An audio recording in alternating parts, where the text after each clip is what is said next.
Ny tena nanamarika ana indrindra zao tamin'ny tononkalo izy tsika zany ty futurisme ty mijerinareo rose rouge bezongizongy reny voninkazo kely bleu reny kifeko ny tantely za tara aminao andohan'ny firiana futurisme zao tahotra hoe matahotra ny olona hoe ohatriny ahoana ny afaran'ny maha-olombelona zany satria mivoatra be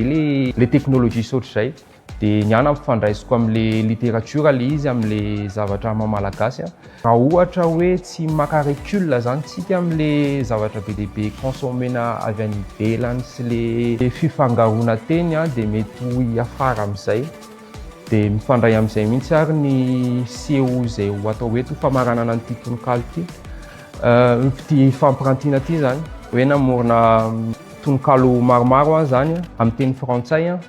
fa misy teny tokana ohatra na roa na telo ao anatin'le tononkalo amin'ny teny malagasy ohatriny hoe vary amin'anana fa natao hoe riz au bread zany le izy zany hoe mety 20 isan-jaton'le tononkalo amin'ny teny frantsay fa ny 20 isan-jato amin'ny teny malagasy de le teny malagasy teny ohatriny hoe firaisan-kina, fiarahamonina, tantely le teny afahana hoe misarika an'le sain'le olona hoe inona ny dikan'ity teny ity amin'ny teny malagasy ohatriny hoe rehefa miteny zao tsika miresaka de zay teny complexe rehetrarehetra somary teny frantsay daholo de zay fazara an'izay mihitsy ohatriny hoe navato kely isaritana ny sain'le olona